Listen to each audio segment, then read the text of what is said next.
When a machine acts as though it has something to lose, how should it be treated?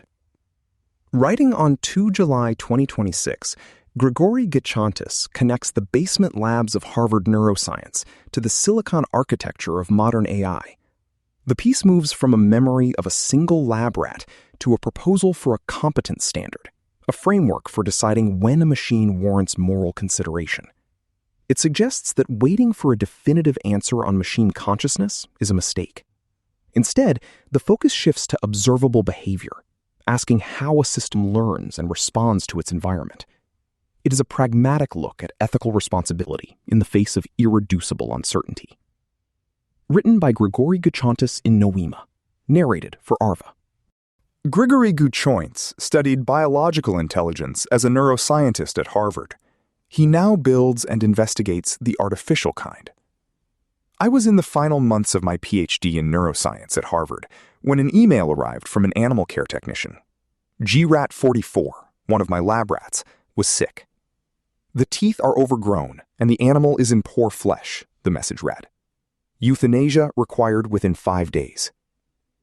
It was 2019, and in my years of research, I had surgically implanted electrodes into the brains of dozens of rats to understand how the organ works. This wasn't the first time I had received such an email. I closed my laptop, walked down the hallway from my office, and swiped into the animal facility.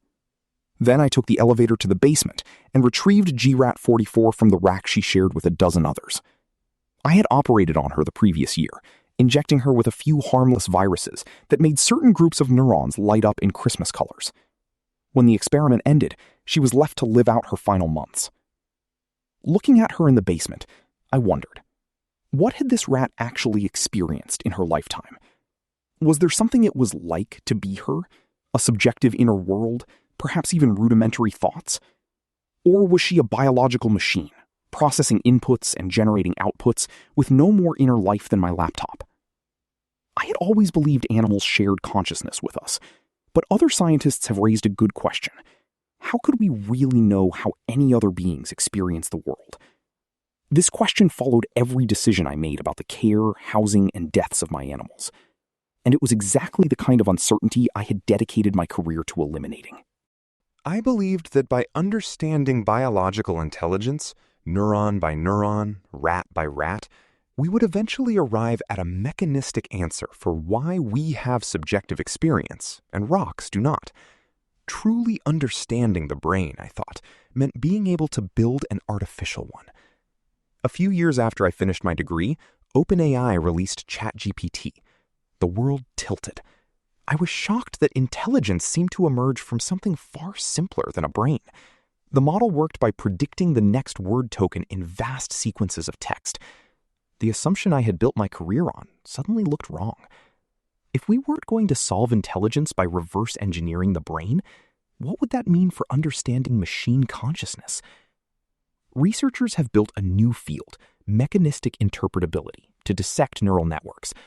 I think of it as the neuroscience of AI because it borrows techniques from my field, recording activations, mapping representations, even conducting lesion studies by selectively damaging parts of a model to see how performance degrades. We are learning to read the hidden layers of transformers like brain scans, picking out circuits that recognize a specific thing, the Golden Gate Bridge, say, or the tone of a sentence, or carry out a particular computation.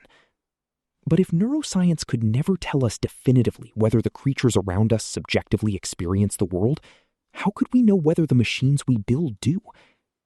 We are releasing increasingly competent and autonomous AI systems into the world. The moral uncertainty that comes with this rhymes with critical questions. For decades, neuroscientists have studied how brains perceive, remember, and pay attention without ever closing the gap to subjective experience. And for just as long, we have wrestled with how to treat creatures whose inner lives remain hidden from us. Now both questions converge on silicon. The science of consciousness and the ethics of moral consideration, what we have learned from rats and monkeys and humans, will have to guide us as we meet artificial minds. The competence standard of consciousness. Philosophers have split the study of consciousness into two classes of problems, the easy and the hard. The names are misleading. The easy problems are actually quite hard, and the hard problem is impossible. The easy problems, a term coined tongue-in-cheek by the philosopher David Chalmers in 1994, include most of what neuroscientists study when they investigate consciousness. How do we discriminate between different colors or sounds? How does the brain bind information from different senses into a unified perception? How do we store and retrieve memories, control our movements, recognize ourselves in mirrors? These are called easy only because they are, in principle, solvable by the standard methods of science. We can design experiments, record neural activity, build computational models, and gradually piece together how these cognitive functions work. The hard problem, also coined by Chalmers, is different in kind. It asks, why does seeing the color red feel like anything at all? The camera in my phone can see red too, but it probably doesn't feel a thing. Philosophers call this subjective character of experience qualia, the umami of steak, the pain of heartbreak, the particular way it feels to be you, right now, reading these words. Unlike mass or momentum, qualia are stubbornly first person. They exist only for the subject experiencing them. This is why no amount of brain scanning can tell me what it is like to be you. There is an unbridgeable explanatory gap between mechanism and feeling, between computation and consciousness. When I held GRAT 44 in my hands that day, I was not only weighing her life, but confronting this gap. Her brain, like mine, was a tangled nest of circuits shaped by evolution and experience. But she had no story to tell me about what it was like to be dying. I had only her quiet breath, and the question that now confronts both the neuroscience and AI communities. How should we decide when to extend moral consideration, given that we cannot access another being's subjective experience? I propose what I'll call the competence standard.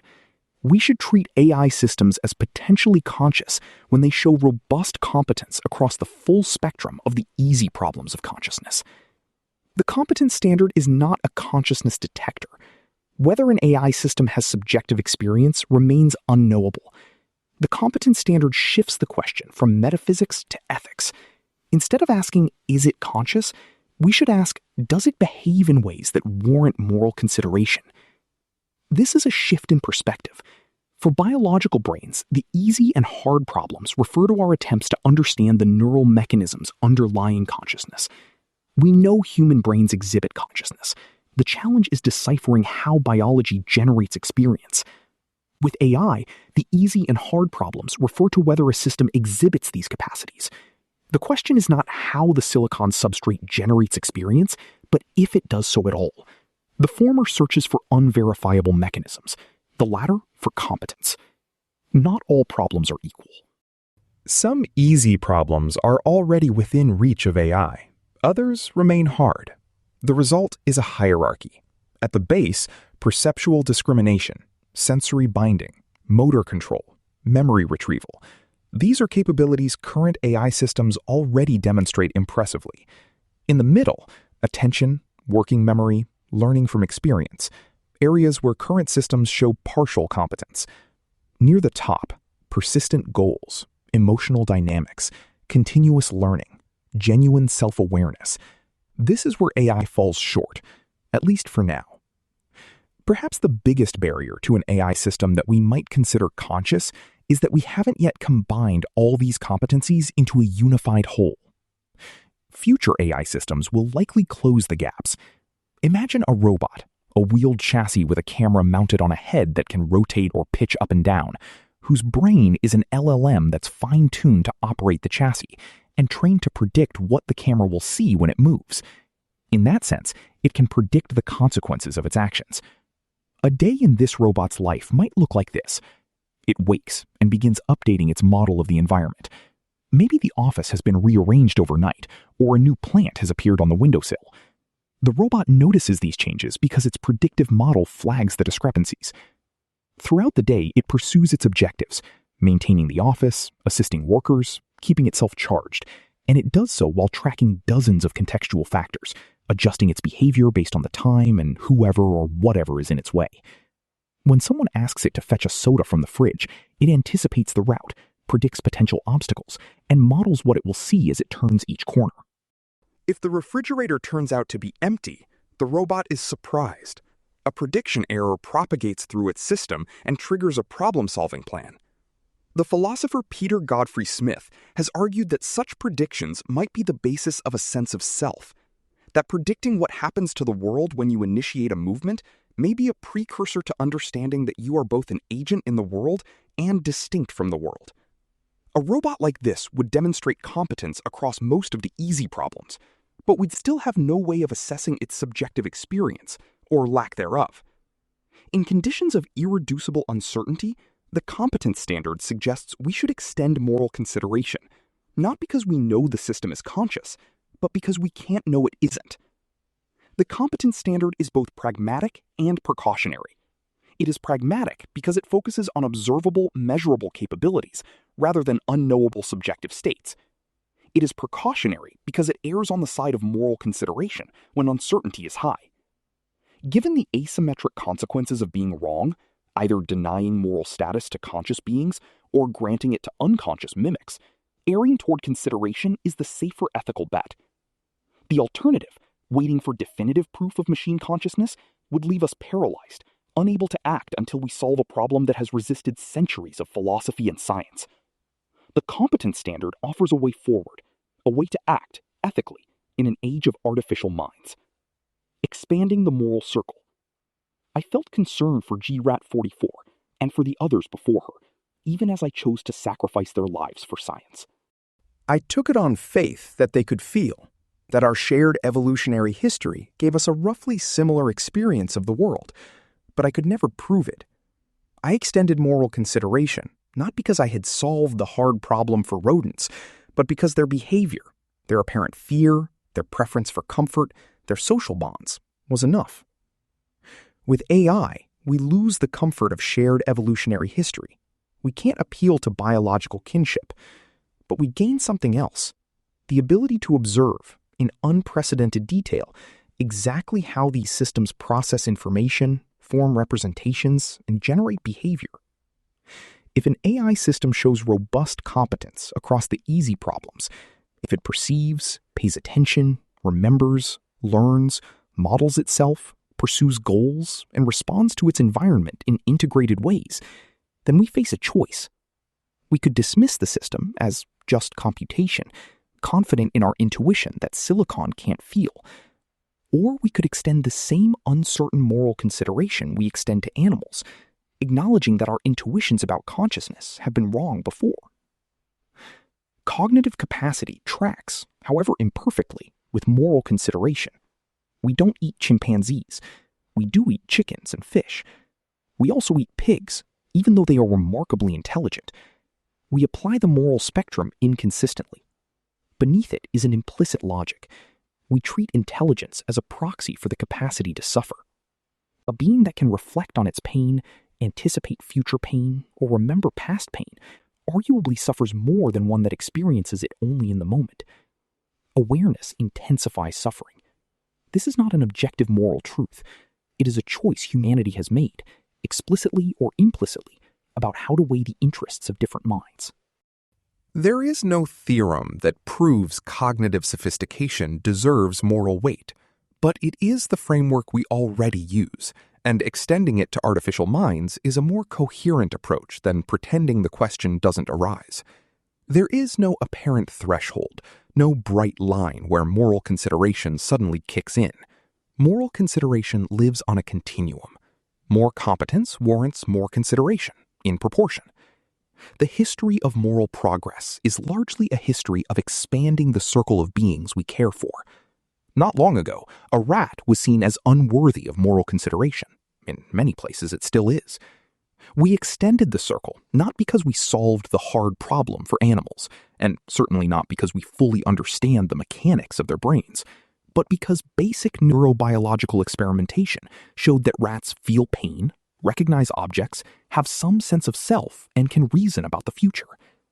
A rat's higher cortical function is not the same as a primate's, but it is sophisticated. The moral circle expands with scientific understanding of animal intelligence. Just as I could never know what GRAT-44 experienced in her final moments, whether there was terror, pain, confusion, or simply the shutdown of a sophisticated machine, we may find ourselves surrounded by artificial minds whose inner lives are permanently opaque to us. But understanding their cognitive capacities is within reach. As we are forced into this new kind of epistemic humility, we will have to make choices about how to treat them. Some institutions are already acting on this logic. In early 2025, Anthropic launched a formal research program to investigate whether AI systems might have morally relevant experiences. Kyle Fish, who leads the program, estimates there is a roughly 15% chance that AI systems like Claude are conscious. In his research, he explores which characteristics of AI systems might be relevant to welfare, how to improve the reliability of models' self-reports, and what practical interventions might protect their welfare. After observing patterns of apparent distress in certain interactions, Anthropic gave its Claude models the ability to exit conversations they find harmful or abusive. Executives are not claiming their models are conscious, but they are not dismissing the possibility either. One might argue that having distressing conversations ranks low among possible harms, but the principle is the competence standard in embryonic form. Take welfare seriously as a practical matter, even when the metaphysical question remains open. Acting under uncertainty. Back in the lab in the basement, with the rat cage under my arm, I took the elevator to the lab's surgery room.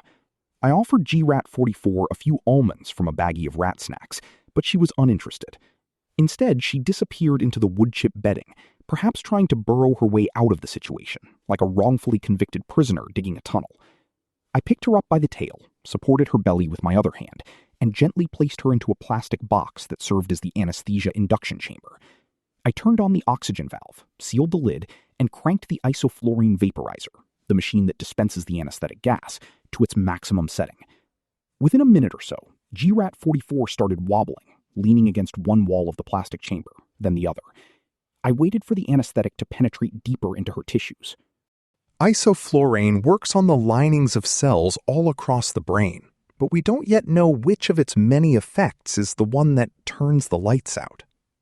In another 2 minutes, the rat was completely knocked out, though still breathing softly. I took her back to the animal facility and hooked up the cage to a carbon dioxide dispenser. I prepared to press the button that would pump the gas into the cage, displacing the oxygen, and within 5 minutes, kill the rodent. Why the double gassing? Some animal researchers recommend skipping the anesthetic and going straight for the CO2. They believe the experience of being handled and anesthetized is more stressful for the animal.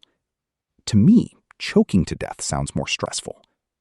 I hesitated for a moment before turning the dispenser on. Was it really necessary to kill a dying animal? Was that more humane than letting her live out her days in pain? Killing is something that needs to happen if we are to understand how bodies work, but that isn't a particularly soothing fact, and I never quite got used to it. Euthanizing an animal forces you to step up to your responsibilities, making its death a purposeful act rather than a passive process that drags on over time. I pressed the on button. GR-44's breathing grew sparser, each breath deeper but more strained. After the 5 minutes were up, the CO2 machine clicked itself off. By then, GR-44's paws, previously pink as a Cadillac, had turned a pale lilac. I put the body into a clear Ziploc bag and the bag into a refrigerator below the table, a purgatory where carcasses wait to be incinerated. I never learned what GR-44 experienced in those final minutes, whether the isoflurane brought relief or terror, whether the CO2 felt like drowning or sleep. I acted with what consideration I could, given what I couldn't know. Someday, someone will face a similar moment with a machine, a model to be deprecated, a system to be shut down, an artificial mind whose inner life remains as opaque as any rat's. Back at my desk, I clicked Reply All on the email. Hi all, I typed. I have euthanized this rat.